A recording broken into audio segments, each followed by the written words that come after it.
तो अमेरिका में Donald Trump का शपथ ग्रहण हो चुकी है और भारत के जितने भी शत्रु देश हैं और गैस और कच्चे तेल की सप्लाई करने वाले ओपेक और ओपेक प्लस कंट्रीज है, इन सभी देशों की चिंताएं बढ़ने लगी हैं। लेकिन वही भारत के लिए नए रास्ते खुल रहे हैं, क्योंकि ना सिर्फ अब भारतीय जनता का फायदा होने वाला है, बल्कि भारत की अर्थव्यवस्था में भी एक बहुत बड़ा फायदा अमेरिका से मिलने जा रहा है। दरअसल अमेरिका की धरती में बहुत ही भारी भरकम मात्रा में कच्चे तेल और गैस के भंडार मौजूद है, लेकिन अभी तक अमेरिका की बाइडेन सरकार ओपेक और ओपेक प्लस कंट्रीज के साथ मिलकर कच्चे तेल का उत्पादन सीमित मात्रा में कर रही थी, जिससे भारत जैसे देशों को महंगे दामों में कच्चा तेल खरीदना पड़ रहा था। लेकिन अब दोस्तों, निश्चिंत हो जाइए, क्योंकि भारत की चिंता दूर करने के लिए डोनाल्ड ट्रंप आ चुके हैं और इन्होंने अमेरिका का राष्ट्रपति बनते ही नेशनल एनर्जी इमरजेंसी घोषित कर दिया है। और भारत के लिए यह इतनी बड़ी खुशखबरी की खबर है कि शायद ही अमेरिका की तरफ से इतनी बड़ी खुशखबरी आज से पहले देखने को मिली होगी, क्योंकि अमेरिका का केवल यही एक फैसला भारत में डीजल और पेट्रोल के दाम को काफी ज्यादा कम करने जा रहा है। आखिरकार अमेरिकी राष्ट्रपति डोनाल्ड ट्रंप की तरफ से लगाई गई यह नेशनल एनर्जी इमरजेंसी भारत पर किस तरीके से इंपैक्ट करेगी और इसके अलावा भारत को कौन कौन से फायदे होने जा रहे हैं, यह सारी जानकारियां इस वीडियो में समझते हैं। लेकिन आगे बढ़ने से पहले इस वीडियो को एक लाइक करके चैनल को सब्सक्राइब जरूर कर लीजिए, क्योंकि यह आपके लिए तो 1 सेकंड का काम है, लेकिन इससे हमारी काफी बड़ी मदद होती है। दरअसल आज के समय में भारत की सड़कों पर जितनी भी गाड़ियां दौड़ रही हैं, उनमें से ज्यादातर गाड़ियों के इंजन डीजल और पेट्रोल से ऑपरेट हो रहे हैं या फिर सीएनजी जैसी नेचुरल गैस से ऑपरेट हो रहे हैं। हालांकि भारत तेजी के साथ ज्यादा से ज्यादा इलेक्ट्रिक व्हीकल चलाने पर काम कर रहा है, ताकि डीजल और पेट्रोल से चलने वाली गाड़ियों को कम किया जा सके, क्योंकि डीजल और पेट्रोल को क्रूड ऑयल यानी कि कच्चा तेल रिफाइंड करके प्राप्त किया जाता है। लेकिन समस्या की बात यह है कि केवल 13% क्रूड ऑयल ही हम अपने देश में प्रोड्यूस कर पाते हैं। बाकी का कच्चा तेल हम दूसरे देशों से खरीदते हैं। इसीलिए भारत कोशिश कर रहा है कि डीजल, पेट्रोल और सीएनजी से चलने वाली ज्यादातर गाड़ियों को धीरे धीरे इलेक्ट्रिक व्हीकल से रिप्लेस कर दिया जाए। लेकिन मुंह से कहना जितना आसान है, ऐसा करना उससे लाखों गुना कठिन काम है, क्योंकि आज के समय में भारत में लगभग 35 करोड़ वाहन हैं, जिसमें 2 पहिया, 4 पहिया या फिर बड़े वाहन भी शामिल हैं। लेकिन हम पिछले कई साल से मेहनत कर रहे हैं,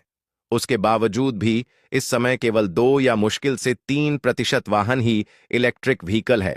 और वह भी इसमें ज्यादातर छोटे वाहन जैसे कि ई रिक्शा और इलेक्ट्रिक स्कूटी शामिल है। यानी कि आज 2025 चल रहा है, और अगर इलेक्ट्रिक व्हीकल के प्रोडक्शन के मामले में पूरा दम झोंक दिया जाए, तब भी साल 2040 या 50 तक उम्मीद लगाई जा सकती है कि सभी डीजल और पेट्रोल की गाड़ियों को इलेक्ट्रिक व्हीकल से रिप्लेस करना संभव हो पाएगा। लेकिन एक बार आप जरा सोच कर देखिए, हम छोटे मोटे वाहनों को इलेक्ट्रिक व्हीकल से रिप्लेस कर देंगे, लेकिन ट्रक और जो लोडर व्हीकल है उनको इलेक्ट्रिक व्हीकल से रिप्लेस करना इतना भी आसान नहीं रहने वाला है। यहां तक कि ट्रैक्टर, जेसीबी और बड़ी बड़ी मशीनों को इलेक्ट्रिक बनाना आसान नहीं है। यानी कि सामानों को ले जाने और ले आने के ट्रांसपोर्टेशन के लिए हमें डीजल और पेट्रोल या फिर सीएनजी से चलने वाली गाड़ियों का ही इस्तेमाल करना पड़ेगा। और ऐसे में सीधी सी बात है कि डीजल और पेट्रोल से निर्भरता को हटाया नहीं जा सकता। और हमने आपको यह बात पहले क्लियर कर दिया कि चाहे नेचुरल गैस हो या फिर डीजल, पेट्रोल जैसे तेल, इन दोनों मामलों में भारत का काम बिना किसी तीसरे देश की मदद से नहीं चल सकता, क्योंकि भारत में कुल उपयोग होने वाले कच्चे तेल का 87% हिस्सा हम लोग जहां रूस और अरब देशों से खरीदते हैं, वहीं नेचुरल गैस का भी 485% हिस्सा हम लोग कतर और ओपेक प्लस कंट्रीज से खरीदते हैं। लेकिन आज के समय में वैश्विक बाजार में कच्चे तेल की कीमत जितनी ज्यादा है, इतनी ज्यादा पहले कभी नहीं थी, और यही कारण है कि आज डीजल और पेट्रोल की कीमत अपने हाईएस्ट लेवल पर चल रही है। और इसी का नतीजा है कि आज के समय खाने पीने की सब्जियां और फल जैसी वस्तुएं हो या फिर रोजमर्रा में इस्तेमाल होने वाली अन्य जरूरतमंद के प्रोडक्ट, यह सभी प्रोडक्ट महंगी कीमत पर मिलते हैं, क्योंकि अगर ध्यान दिया जाए तो खाने पीने की वे वस्तुएं और किसी अन्य जरूरत की चीजें आज भी सस्ती है जो कि हमारे आसपास के क्षेत्र में प्रोड्यूस होती है। केवल वही वस्तुएं महंगी हैं जो कि लंबी दूरी से बाहरी क्षेत्र या फिर दूसरे देश से आती है, क्योंकि जिस ट्रांसपोर्ट के जरिए इन सामानों को लाया जाता है वह डीजल पेट्रोल से या फिर इससे भी हाई क्वालिटी के ऑयल से ऑपरेट होते हैं। फिर चाहे आसमान में उड़ने वाला हवाई जहाज हो या फिर पानी में चलने वाले बड़े बड़े कार्गो शिप्स हों या फिर ट्रक और पिकअप ही क्यों ना हो। लेकिन अमेरिका में ट्रंप की सरकार आने से भारतवासियों को भी निश्चिंत होने की जरूरत है, क्योंकि अब अचानक से सभी सामानों के दाम घटते हुए देखे जाएंगे।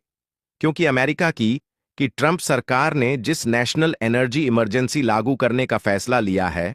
उसके लागू होने में कुछ घंटे या फिर 1 और 2 दिन से ज्यादा का समय नहीं लगेगा। असल में अगर आपको याद हो तो साल 2016 से 17 के समय 50 में डीजल पेट्रोल आ जाता था, क्योंकि उस समय अमेरिका भी कच्चा तेल एक्सपोर्ट करता था और भारत भी इनसे कच्चा तेल खरीदता था। लेकिन उसके बाद इन्होंने क्लाइमेट चेंज को लेकर दुनिया भर का नियम कानून लगाकर तेल के प्रोडक्शन को बहुत ही कम कर दिया, जिससे खुद के देश में तेल की कमी होने लगी। और अभी तक खुद अमेरिका कच्चा तेल खरीद रहा है और खुद अपने देश में कच्चा तेल नहीं निकाल पा रहा है, जिससे कच्चे तेल की डिमांड बढ़ने के कारण भारत को भी वैश्विक बाजार से महंगे दामों में कच्चे तेल मिल रहे हैं। और उसका नतीजा यह है कि रिफाइंड करके जो डीजल पेट्रोल बनाया जा रहा है वह भी महंगा है। लेकिन अब डोनाल्ड ट्रंप सत्ता में आने के बाद नेशनल एनर्जी इमरजेंसी घोषित करने जा रहे हैं। इसके बाद क्लाइमेट चेंज को लेकर जितने भी पुराने नियम कानून हैं सब हट जाएंगे और अब अमेरिका खुद कच्चे तेल को अपने देश में निकालना शुरू करेगा, क्योंकि उनके पास विशालकाय कच्चे तेल और नेचुरल गैस के भंडार मौजूद है।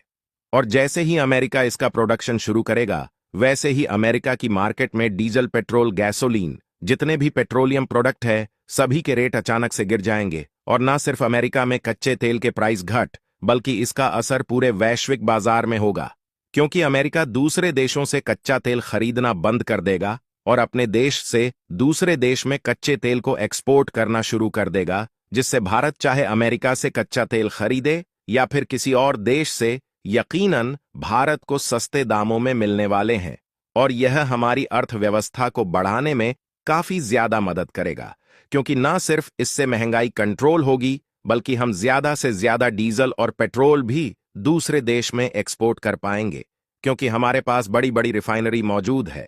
लेकिन क्या आप लोग भी डीजल और पेट्रोल के घटते दामों को देखना चाहते हैं या फिर नहीं? अपनी राय कमेंट में जरूर बताएं। जय हिंद।